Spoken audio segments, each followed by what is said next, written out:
अस्सलाम वालेकुम Habibi, Nadeem Memon from the landmark realty.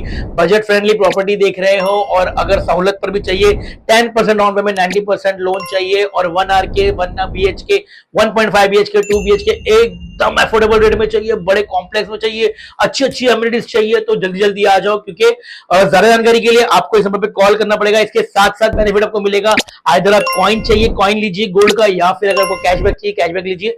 दोनों ऑफर आपके लिए अवेलेबल है, आइदर और को ऑप्शन है। बेस्ट पार्ट है फ्री में पिकअप एंड ड्रॉप अवेलेबल, लेकिन ज्यादा जानकारी के लिए आपको इस नंबर पे कॉल करना होगा और कॉल बिजी है तो व्हाट्सएप करना होगा।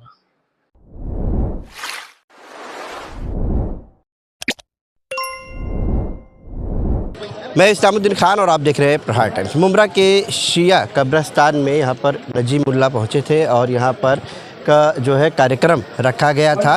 तमाम शिया समुदाय के लोग यहाँ पर इकट्ठा है। दरअसल इस कब्रिस्तान को लेकर जो मसले मसाइल है उसके संबंध में यहाँ पर कार्यक्रम रखा गया कि किस तरह से इस कार्यक्रम के ज़रिए जो भी उनकी परेशानियाँ थी वो नजीमुल्लाह को बताया गया। और नजीमुल्लाह ने कहा है कि 2 दिन की अभी जो बात है, चुनाव है, 20 तारीख को चुनाव होगा और 23 तारीख को रिज़ल्ट आएगा।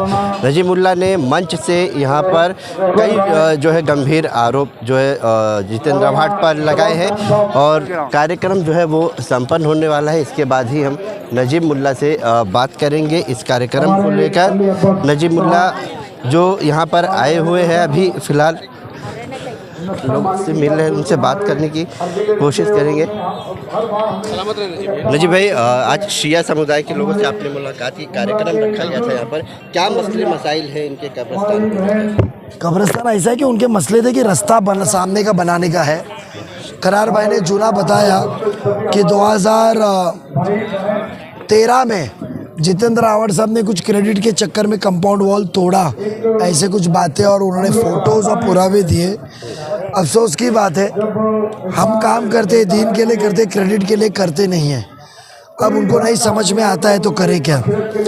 अभी ये पता चला है कि एक पत्रकार के स्टूडियो में जो वो ट्रेन में जो चाचा को मारे थे ना, मनियार चाचा को, वो इतने डेस्परेट, इतने मुस्लिम वोटों के लिए ये हो गए कि उन्होंने वो चाचा को इस उम्र में लेकर आए और क्या पट्टी पर आके वो झूठ बोलने के लिए सब शुरुआत किए हैं। कुछ लोग मिले, पता है, यानी मुसलमानों ने इतनी बार उनको वोट दिया, एक मोमिन के ऊपर एफआईआर करने को आपने किए तो आप इतना एहसान हम पे जता रहे।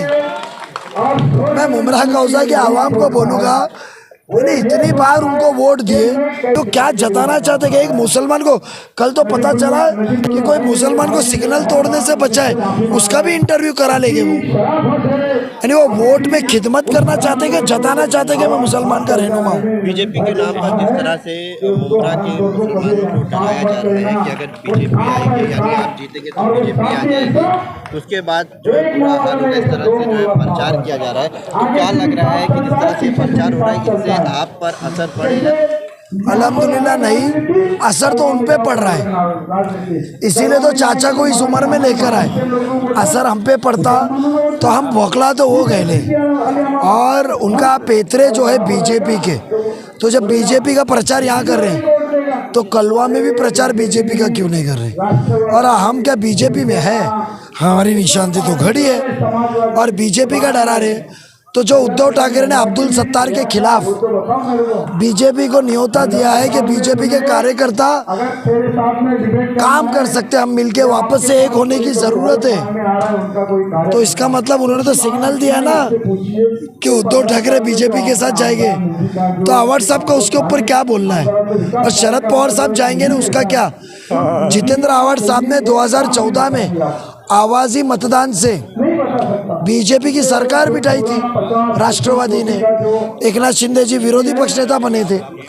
2022 में साइन करके लेटर दिया था कि बीजेपी के साथ सरकार में जाइए। तो उनका क्या भरोसा है? वो वोट के लिए कुछ भी करेगा। शिया समुदाय को कहा कि आपकी आज़ादारी के लिए नजीब रुकावटें लाएगा। अरे मेरे इधर शिया मस्जिद है तामीर से, यानी जो सुन्नी शिया के इख्तिलाफात 20 साल पहले ख़त्म हो गए। ये मुनाफिकीन जितेंद्र आव्हाड इसराइली यहूदी नसारे का सोच वाला जितेंद्र आवाड साहब आज सुन्नी शिया मुमरा कौसा में ला रहा है। अरे कल तो ये फसाद लगा देगा जीत के आया तो। कौन बोला? देश का नेता, देश का वो नेता होता है जो एक दिन यहाँ रहता है और बाकी के 19 दिन दूसरे प्रचार करने को जाता है।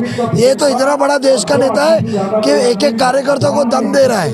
6 पैसे का जो आरोप लगा था और लेने का आपने ऑडियो क्लिप भी सुना है, टोरेंट की तरफ से प्रेस कॉन्फ्रेंस किया गया कि ऐसी कुछ भी बात नहीं, किसी को नहीं दिया था। वही हुंडी करे भी आए हुए थे यहाँ पर पुलिस स्टेशन में, शायद उन्होंने लेटर दिया है, FIR दर्ज होने की बात हुई थी, लेकिन शायद पुलिस ने लेटर लिया है। उनका भी कहना है कि ऑडियो से छेड़छाड़ चलेगा, अब उसको वक्त लगेगा।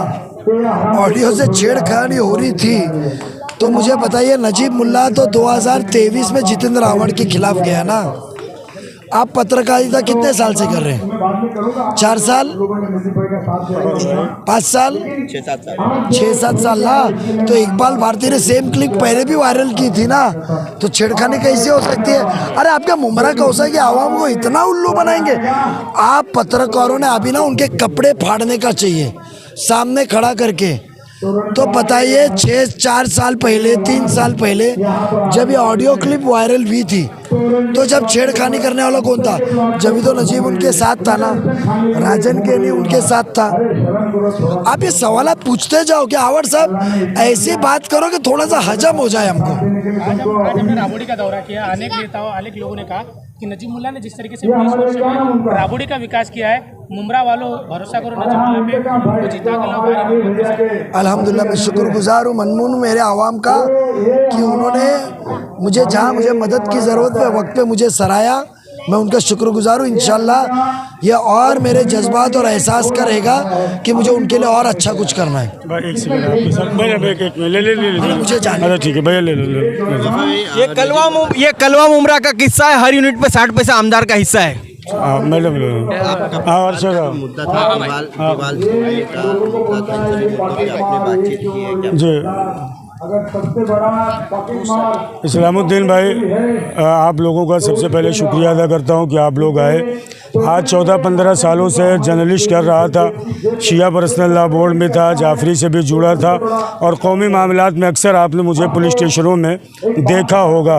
अल्हम्दुलिल्लाह महाराष्ट्र में 15 लाख शिया हैं और शहर मुमरा में 1 लाख से ज़्यादा शिया हैं और 45 से 50 हज़ार वोटर हैं। इसी मित्तल ग्राउंड कब्रस्तान को 2009 में आज कर्रार साहब ने पेपर बांटे, आवाड साहब ने तोड़वा दिया था, किसी तरह की कोई मदद नहीं किया।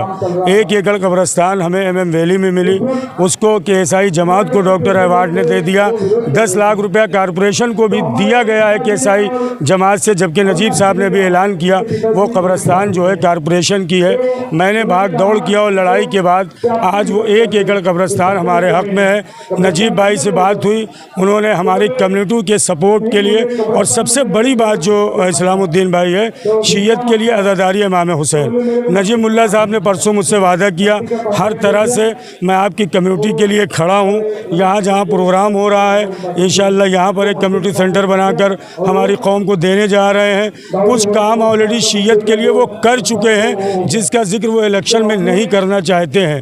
आज शिया इस्नाशरी वेलफेयर एंड एजुकेशनल ट्रस्ट, उसके साथ उलमा शोरा ने मुकम्मल तौर पर वादी हसनैन कब्रस्तान से नजीब मुल्ला साहब की हिमायत का ऐलान किया है। मुझे भी एडवोकेट जलालुद्दीन के ज़रिए से general secretary minority department all India मुंतखब किया गया है। इंशाअल्लाह पूरी क़ुव्वत और ताकत के साथ जितने भी शिया समाज यहाँ पे रहते हैं इंशाअल्लाह मेरी कोशिश होगी कि मैं उन्हें नजीब मुल्ला साहब के कामों से हमकिनार करूँ और आगे मुमरा समाज के लिए, मुमरा के लोगों के लिए और अपनी कौम के लिए कुछ ना कुछ कर सकूँ। फिर एक मरतबा आप सबका शुक्रिया अदा करता हूँ। आपने सुना कि किस तरह से जितेंद्र आवाड जो है उनके ऊपर नजीब मुल्ला ने आरोप लगाया और टिप्पणी काफ़ी की। इसके अलावा इस कब्रस्तान के मामले को लेकर भी उन्होंने कहा कि जो शिया समुदाय का कब्रस्तान है, जो भी इसके मसले मसाइल है उसे हल करके दिया जाएगा।